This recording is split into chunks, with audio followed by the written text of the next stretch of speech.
Oke, assalamualaikum warahmatullahi wabarakatuh. Pada kesempatan kali ini, saya akan membahas beberapa pertanyaan yang sering ditanyakan ke saya, baik itu pakai media WA atau pakai media-media yang lain, mengenai materi yang sudah saya sampaikan, mengenai tugas yang sudah saya sampaikan juga di forum Spada, yaitu berhubungan dengan Excel tingkat lanjut.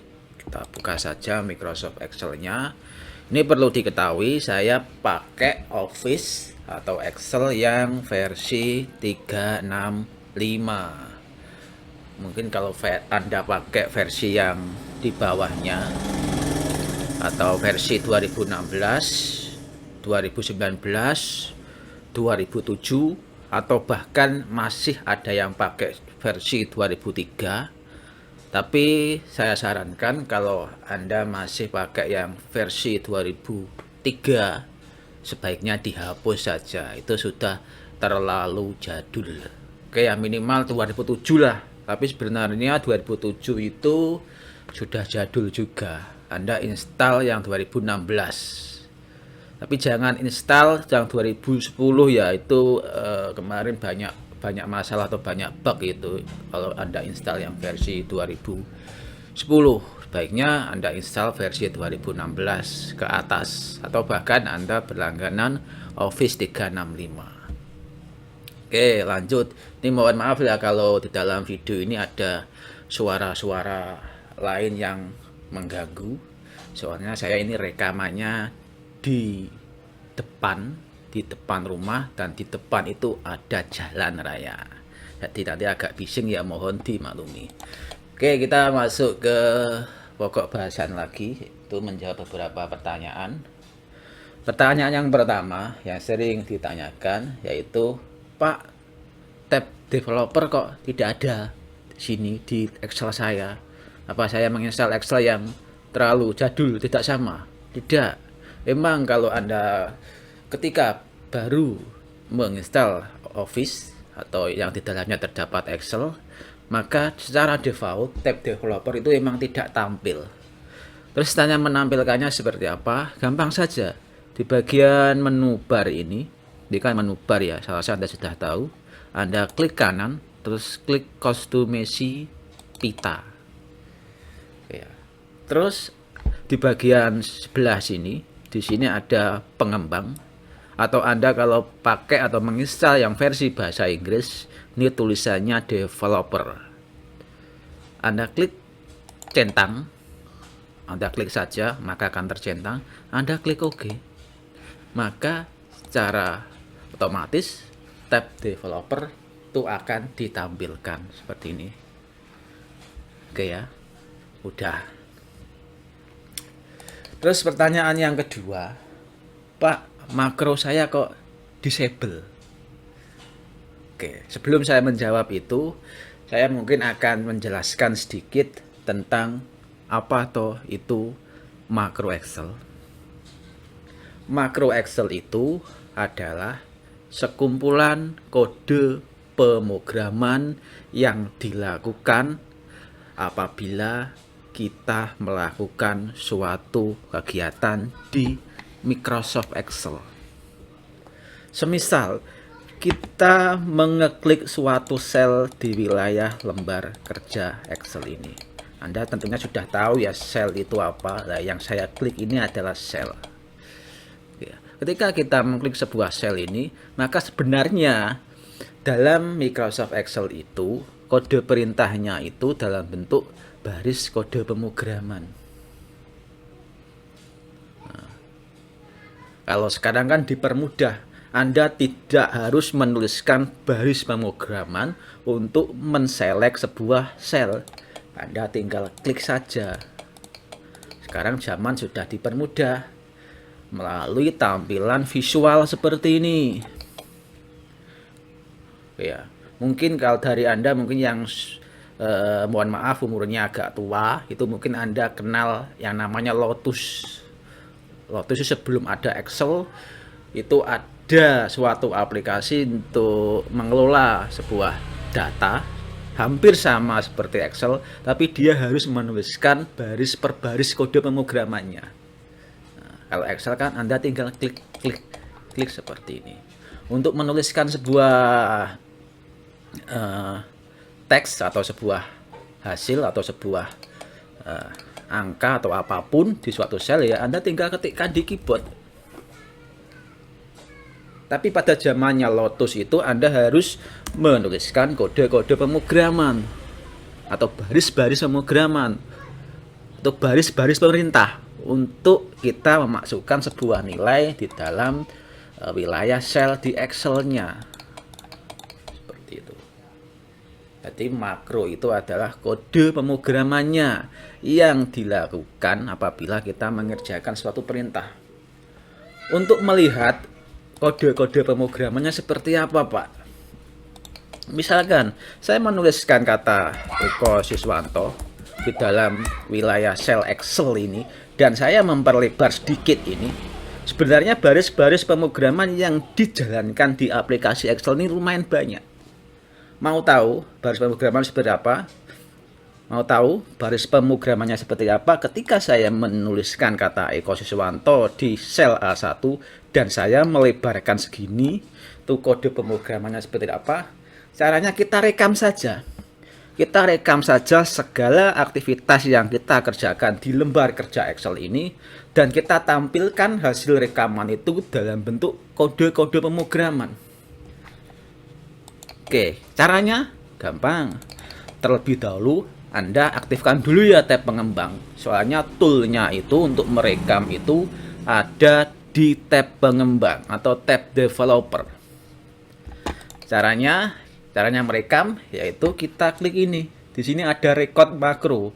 Atau berhubung ini saya pakai yang versi bahasa Indonesia, tulisannya rekam makro. Ini kita klik saja, diklik. Tentunya Anda bisa ngeklik ya. Oke ya. Nggak perlu saya bahas.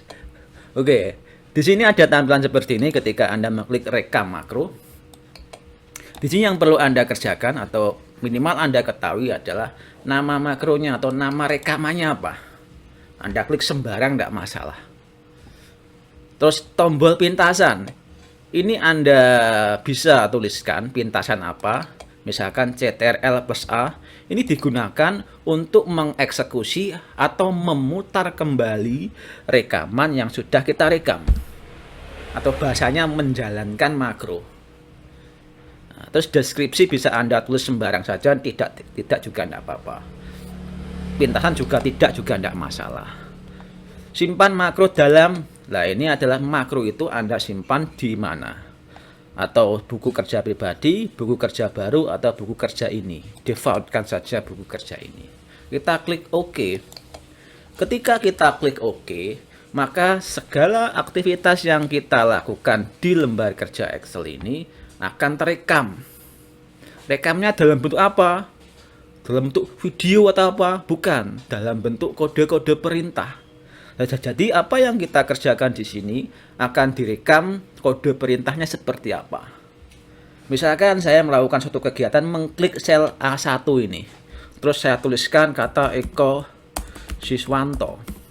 Terus di bawahnya saya tuliskan unik seperti ini. Sudah, kita lakukan itu saja. Terus kita hentikan saja proses perekamannya. Ketika kita klik hentikan, maka aktivitas yang kita lakukan di sini sudah tidak terekam lagi. Terus untuk melihat hasil perekaman tadi, di mana Pak? Di bagian makro ini Anda klik, ceklik. Nah, di sini akan terdapat rekaman-rekaman yang sudah dilakukan. Tadi namanya adalah makro Excel yang barusan kita lakukan. Kita klik edit. Tetis.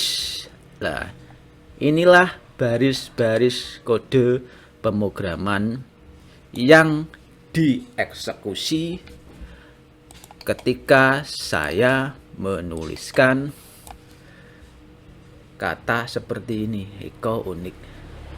Nah, kalau pakai bahasa makro untuk mengerjakan suatu kegiatan di lembar kerja Excel ini, misalkan menuliskan Eko Siswanto di sini dan menuliskan unik di bagian sel A2, kita harus mengetikkan perintah-perintah ini. Nah, kalau dulu seperti itu.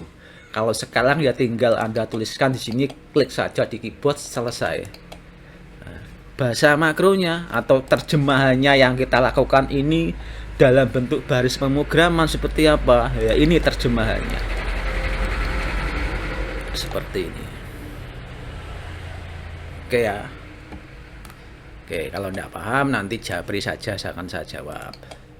Oke, kita kembali ke pertanyaan, yaitu makro saya kok disable, Pak? Itu kenapa? Itu kemungkinan satu, yaitu setting keamanan makro Anda belum sesuai. Terus caranya menyeting agar sesuai gimana? Di bagian tab developer atau tab pengembang, Anda pilih macro security kalau nggak salah. Ini berhubung saya pakai bahasa Indonesia, tulisannya keamanan makro. Anda klik saja. Terus bagian pengaturan atau setting makro di sini ya. Ini pastikan yang tercentang ini, aktifkan semua makro dan percaya akses ini dicentang saja. Terus kita oke.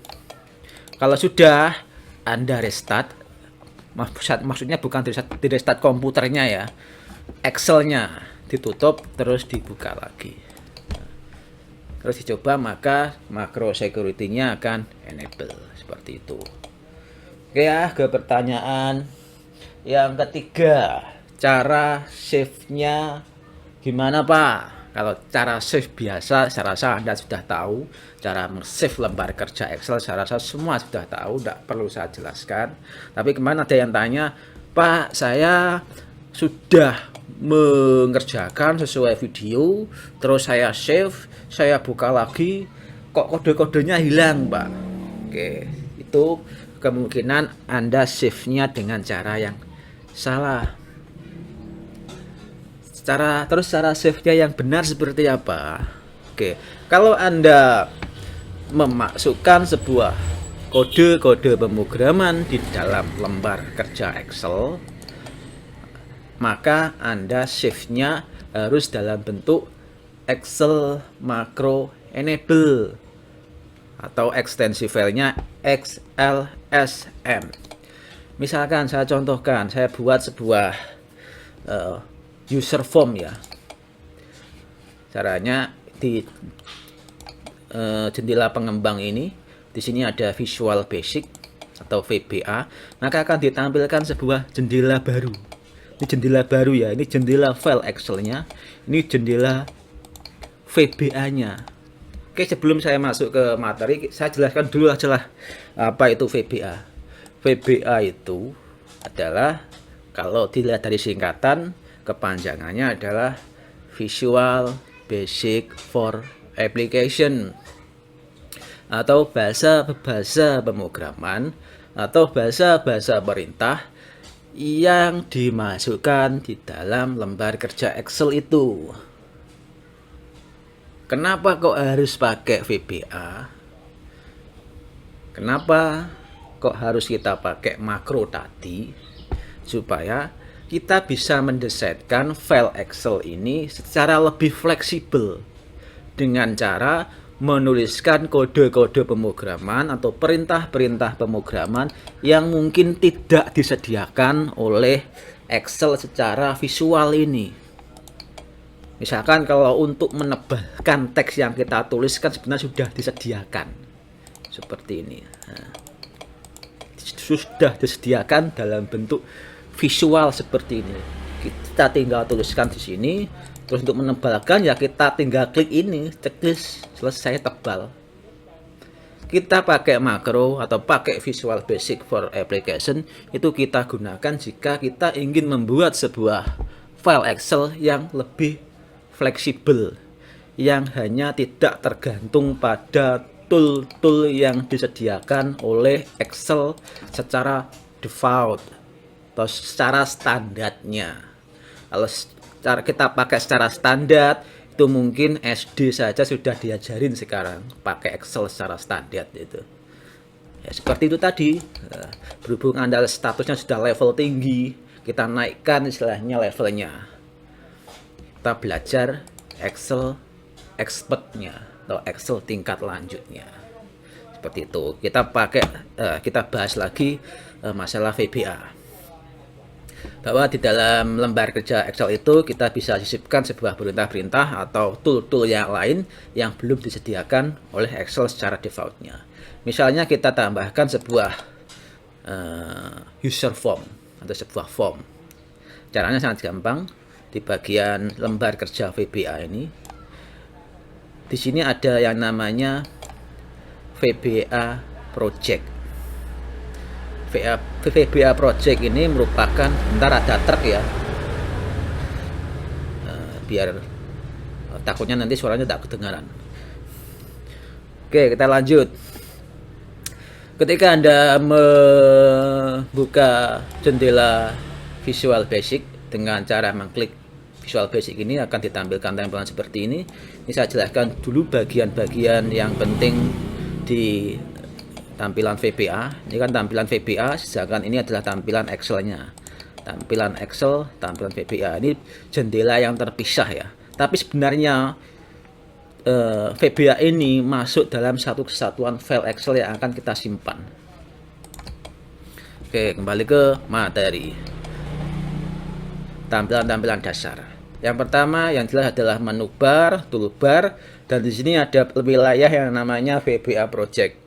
VBA Project ini isinya adalah item-item penyusun dari lembar kerja Excel. Terdiri dari item apa? Pertama, item lembar kerjanya itu sendiri. Yang kedua adalah sheet. Ini adalah worksheet. Serasa Anda sudah tahu apa itu worksheet. Worksheet kan bisa ditambah sampai beberapa worksheet. Nah, ini worksheet. Sedangkan lembar kerja adalah keseluruhan ini, atau satu filenya Excel itu sendiri. Nah, ketika kita tambahkan lembar kerja, maka di dalam Visual Basic ini akan nambah juga itemnya. Terus kita bisa tambahkan item yang lain. Misalkan item bertipe user form.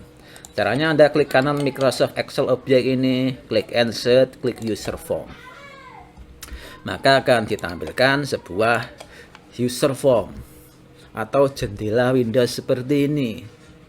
Ini masih kosong, sedangkan alat untuk mendesain user form ini namanya toolbox atau item-item penyusun dari user form. Itemnya apa saja sudah ada dalam materi, tinggal dibaca. Terus supaya hilang, buka toolbox-nya seperti apa? Klik view toolbox. Nah, muncul lagi. Terus VBA Project kalau hilang, buka lagi gimana? Jendela properties kalau hilang, tidak sengaja kepencet, cara buka gimana? Ya tinggal view Project Explorer. Tinggal klik view toolbox. Mana toolbox? Toolbox. Ini toolbox ini. View Project Properties Windows. Diklik view toolbox. Nah, muncul semua. Bahwa bagian project ini berisi item-item penyusun dari file Excel itu sendiri. Nah, ini kita tambahkan item lain bertipe user form. Ini satu kesatuan di dalam file Excel objek ini. Jendela properties ini berisi nilai-nilai settingan objek yang kita klik. Misalnya kita klik user form ini, maka nilai settingannya ini bisa kita rubah. Dicoba saja. Misalkan ini background color ini bisa Anda rubah warnanya dengan apa saja yang Anda inginkan, seperti ini contohnya. Dan item-item nilai properties yang lain bisa Anda coba satu persatu. Oke ya. Oke, mungkin secara default ini tampilannya seperti ini ya. Lah, seperti ini. Satu page seperti ini. Tapi untuk memudahkan, saya biasanya menormalkan atau merestore Windows seperti ini, biar tidak ambigu. Oke, yang selanjutnya yang perlu saya terangkan adalah jendela penulisan kode pada form ini. Untuk masuk dalam jendela penulisan kode di form ini, caranya gampang. Klik kanan, terus view kode. Nah, maka akan ditampilkan kode-kode pemrograman yang ada di suatu form. Nanti untuk lebih lanjut penjelasan mengenai ini ada di materi yang akan datang. Sebelumnya ini belum sampai menuju ke sana ya. Oke, seperti itu. Tadi pertanyaan apa ya? Oh, cara save ya, cara save lembar kerja Excel yang ada makronya. Oke, kembali lagi ke pertanyaan. Nah, ini kalau sudah ini bisa kita save file Excelnya. Kita save, tapi caranya beda ya. Kalau Anda simpan sebagai file Excel biasa, misalnya seperti ini ya, file Excel biasa kan lembar kerja Excel ini, buku kerja Excel. Kalau ini Anda save, misalkan saya namai dengan contoh salah. Ketika kita klik simpan, seharusnya akan tampil seperti ini, bahwa file dengan format ini tidak cocok untuk buku kerja makro Excel. Kalau Anda klik yes, maka Anda tidak masalah jika project atau makronya hilang. Kalau Anda klik ya, ya sudah, Anda berarti menyimpan dalam bentuk format Excel biasa. Ini coba ya, saya klik ini. Ini contoh salah ini ya. Kita buka. Duh, merekam jangan enggak ini. Oh aman, aduh ngomong suara merekam ya nyenyek. Nah, kita coba lihat lagi Visual Basicnya.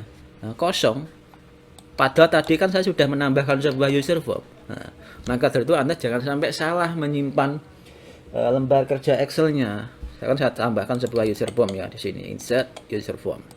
Terus untuk menyimpan yang benar seperti apa? Cara menyimpan yang benar yaitu klik save as ya, simpan sebagai, atau Anda save.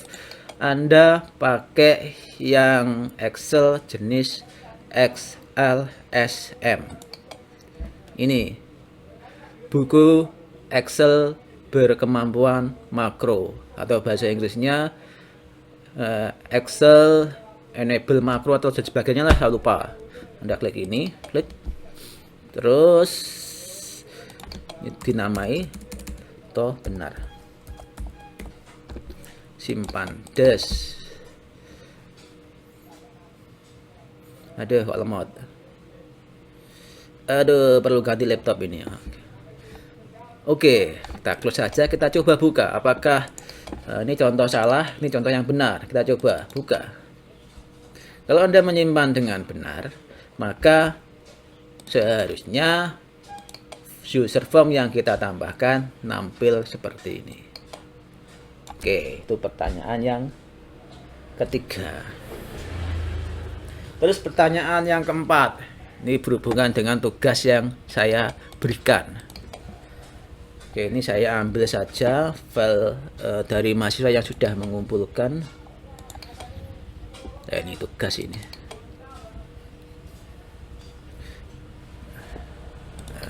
Tugas ini lah, ini sudah hampir benar ini. Kita close. Pak, ketika saya milih foto, simpan foto ke path not found, kesalahan error bla bla bla dan yang lain, itu kesalahannya sebenarnya sangat simple. Kita coba tampilkan kesalahan errornya.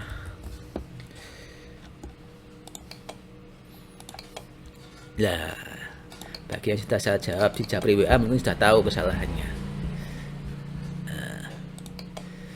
Dah. Pilih foto.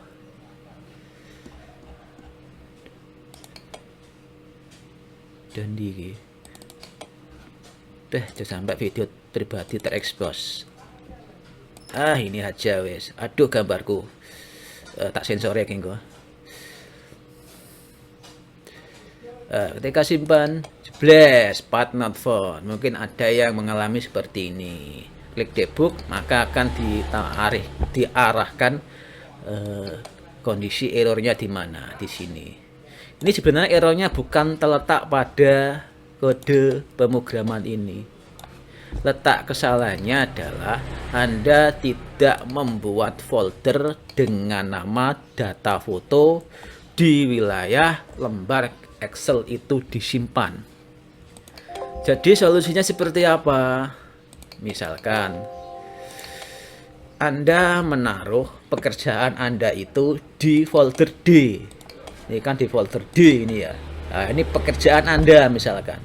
Nah, Anda tinggal buat saja folder di wilayah sini, di wilayah tempat file Excel itu ditaruh. Tinggal Anda klik baru folder. Saya rasa membuat folder tidak saya jelaskan ya, seperti ini. Anda cukup buat sebuah folder dengan nama data foto. Apa harus data foto, Pak? Ya harus. Kalau Anda ingin merubah dengan nama folder yang lain, berarti ya kodenya harus Anda rubah. Di mana? Di sini. Ini Anda ganti yang lain jika Anda tidak search dengan nama data foto. Oke, seperti itu. Kita coba jalankan. Dash 3E foto. Ada foto pribadi ya. Malah nyensor kayaknya. Ya, nampil, disimpan, teredit. Oke, seperti itu. Ya. Oke ya, pertanyaan yang selanjutnya yaitu rumus name ring-nya error, Pak. Nah, name ring itu apa? Saya jelaskan dulu name ring itu apa. Kalau yang saya klik ini kan Excel. Terus yang saya blok ini namanya kumpulan dari Excel yang terselect. Atau bisa disebut dengan ring. Name ring itu berarti kita menamai sebuah wilayah dalam lembar kerja Excel dengan nama tertentu. Misalkan saya select ini, name ringnya saya namai dengan data, seperti dataku, misalkan seperti itu. Berarti ring yang saya select ini bisa kita panggil hanya menuliskan dengan dataku. Kalau secara normalnya ini adalah ring A2 sampai D3. Tapi bisa kita namai dengan nama yang kita inginkan. Itulah ring.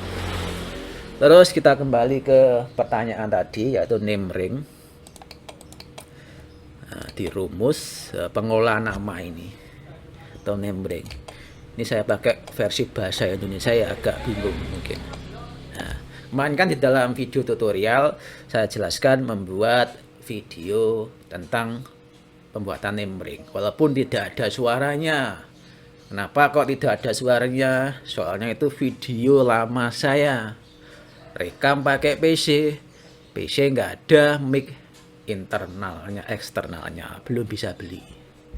Ini saya buat pakai laptop. Laptop kan defaultnya ada mic internal ya. Kemarin saya instruksikan membuat sebuah name ring seperti ini. Sebenarnya kalau Anda jeli, nah ini Anda tinggal tulis saja persis sesuai dengan tutorial yang ada di video. Tapi ada kalanya ketika Anda menuliskan sama persis dengan tutorial yang saya berikan, itu tetap salah. Itu kemungkinannya apa? Ini. Kemungkinannya Anda setting regionnya atau setting bahasanya tidak sama dengan settingan ketika saya membuat video tutorial. Misalkan pada waktu saya membuat video tutorial itu, saya setting regionnya adalah bahasa Indonesia. Maka format-format penulisan, baik itu format penulisan rumus dan sebagainya, harus mengikuti format kaidah bahasa Indonesia. Kalau Anda regionnya bahasa Inggris, maka formatnya juga harus berbeda. Contoh simpelnya adalah penulisan pembatas titik koma ini.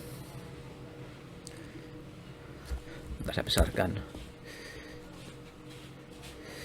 Aduh, ada dalam mod. Aduh, maling ini. Nah, ini sahabat besar ya. Nah, ini tulisannya ini. Offset data. Nah, kalau Anda mengikuti tutorial yang seperti di video sama persis, ini kan titik koma ya, bukan titik 2 ya, titik koma ini. Kalau Anda sudah familiar dengan formula Excel, saya rasa tidak masalah. Kalau Anda tetap menuliskan seperti ini dan tetap salah, berarti kemungkinan setting regionnya Anda bukan bahasa Indonesia, bahasa Inggris. Maka pembatasnya adalah koma. Jadi titik koma ini Anda ganti dengan koma seperti itu. Oke ya. Coba terus klik OK, maka selesai. Ketika ada klik, otomatis wilayah itu akan terseleksi lah. Ini maksudnya saya tuliskan formula ini, formula apa tuh ini? Ini adalah formula untuk menyeleksi objek yang di sini secara fleksibel, tergantung pada jumlah data. Kalau Anda sudah kenal formula Excel, saya rasa sudah enggak ada pertanyaan ya. Oke. Pertanyaan selanjutnya apa ya? Oke, bagi yang masih ada kesulitan mengenai tugas-tugas atau materi-materi yang saya sampaikan, Anda bisa langsung saja japri ke saya. Insya Allah nanti akan saya balesi. Oke, mungkin video penjelasan dari saya sekian sampai di sini, cukup sampai di sini dulu. Nanti akan saya lanjutkan pada sesi materi-materi yang selanjutnya. Oke ya, selamat mengerjakan, selamat belajar, dan terima kasih sudah menonton.